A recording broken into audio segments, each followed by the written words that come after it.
Isn't it funny? One of the first uses of electricity as we understand it today was not in lighting a bulb, but in layman everyday work. It's really interesting how cultures and pidgins from historical instances long lost still influence our everyday life, and we have no idea about it. The principles of electricity that were employed is what we refer to today as static electricity.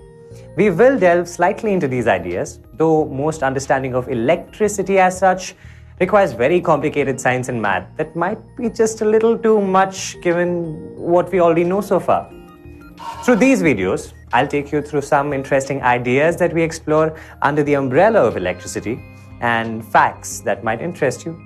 And of course, this video course is designed to bring you a learning journey of sorts that'll equip you with a basic understanding of how electricity works and some easy math that we can indulge in that might help us notice the world around us in a little more awe. An invitation to you: watch these videos repeatedly, replaying as many parts of them as many times as it takes for you to grasp a hold of the concepts and ideas that are being shared. Note-taking and making mind maps for yourself will come in very handy. Do not look at this from the mind of a student who seeks to learn formulae and facts that will help you get marks. That is a very shallow aspiration. Look at this through the investigative mind of an artist, the telescope of an explorer. Know that any exploration of science is just that much, an exploration. No amount of study will ever actually reveal the wonders of the universe that we're aware of, and of course, the ones that we're not aware of. But then, explorers are the ones who get to have fun. The ones who can work miracles and find the closest metaphors and models that can create a common pool of knowledge that us humans can feed off from. Let's pretend. Use little bits and pieces of what we know from history and little bits and pieces of our imagination. Let's ride on a quick journey of the history of electricity. Oh, I am avoiding many facts and confusions simply because actually they're best picked up on your own. This is mainly a video to understand where all the terms associated with electricity came from. Mostly. Maybe.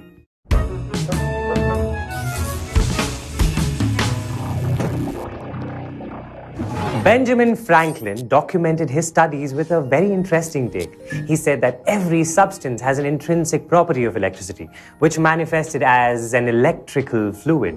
Through his fondling of things, he found that under the right experimental conditions, some electrics would get de-electrified with literally a spark that would send a vibrant sensation through the body.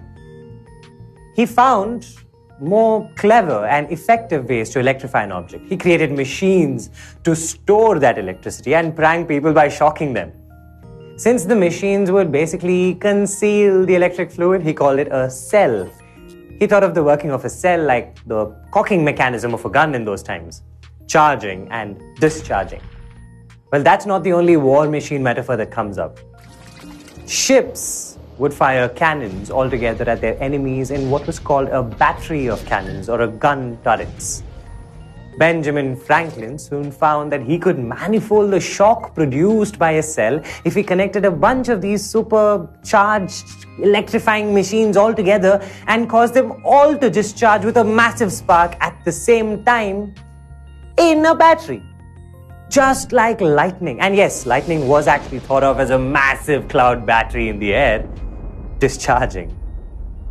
You should read up about his experiments and his work with electrical fluid idea. Among many other resources, I found an awesome website called awesomestories.com that gives nice history and significant facts about pretty much every topic I could think of. Now, avoiding boring ourselves with too much of information, let's say Benjamin Franklin called something that was high in electrical fluid as positively electric and the other as negatively electric. His explanation for the shocks was that when two electrics had different levels of electricity or were positive and negative, the fluid would flow from one to another to reach an equilibrium when they came in contact. In fact, depending on the difference in amount of fluid, the fluid would even jump across to create this equilibrium, giving off a spark. Benjamin Franklin called the equilibrium-causing flow a current of electric fluid. Franklin's machine that we spoke of was a minor modification of the Leyden jar. The Leyden jar was an electric charge storing machine invention by a German physicist, Ewald von Kleist. Franklin managed to study the mathematics of how this charge stored energy and discharged with a spark. And he also found through experimentation that the ground would cause leakage of charge, as it is a massive pool of this electrical fluid. We understand bits of this leakage and prevention of leakage as earthing.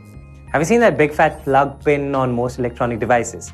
This is to prevent adverse effects of current leaking onto our appliances by diverting the current to go down to the common pool earth.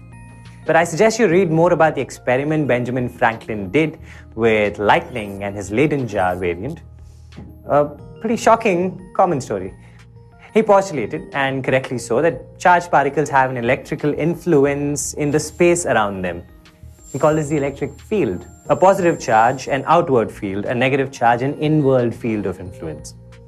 A test charge, basically an imaginary unit positive charge, would experience a force when present in an electric field, repelled away from a positive charge and attracted towards a negative one, as is kind of intuitive from the arrows that are depicted, right? In an amazing and coincidental similarity with gravity, the equation of force experienced by a charge Q in a field E is similar to the weight of an object, or the force experienced by an object of mass m in a gravitational field G. So electric field is similar to the influence of gravitational acceleration, or something like electrical acceleration. This, as here, has led to many development in the field of electricity. He had many positive observations to back these theories up, and the scientific community could build many, many wonderful machines that did many, many beautiful things for us. Michael Faraday is often brought up in the study of electricity.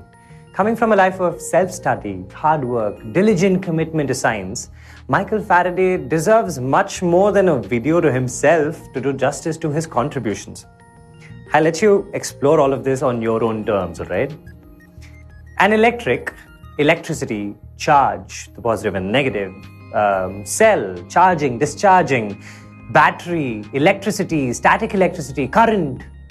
All of these terms might have come up from the discussions we've had so far here. Though today's use and mechanisms are very different from how they were back then, as a tribute to the great geniuses and the elders, we retain the terminology coined by them, and sometimes wrongly so. I hope you are getting into the study of electricity right now. Like I said, exploring a subject is about finding metaphors and models that represent how closely the real world works. We can only visualize and use mathematical equations, especially equations that have solutions as more equations, to describe some parts of what we perceive in the real world. History is significant to help us appreciate how scientific thinking has revolutionized technology and has given answers to the working of many phenomena that we observe around. In our brief study of electricity through these videos, I will introduce some ways to think about electricity. These are just models, right? Not actually how things work, but close enough for us to make sense of certain properties, certain principles. We'll try and relate electricity to other things that we're already a little more familiar with. We'll explore some contributions made in this field by great minds, some laws that aren't really laws as much as observations, some rules that aren't really rules, some concepts that might be a little counterintuitive, might not connect with what our mind tells us.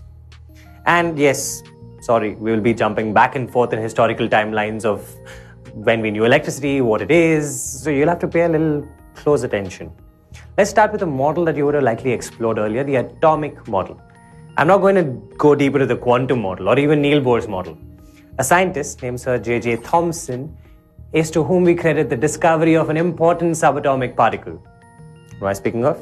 The electron. Now, he didn't as much invent the electron or discover the electron. He's just given the credit for quantifying the mass and the charge of an electron. That has given us a breakthrough in how we earlier thought atoms look. His experiments, the cathode ray tube experiment especially, is something that you will explore in more detail in your study of the atom in chemistry. Now, let's just borrow some observations that he made.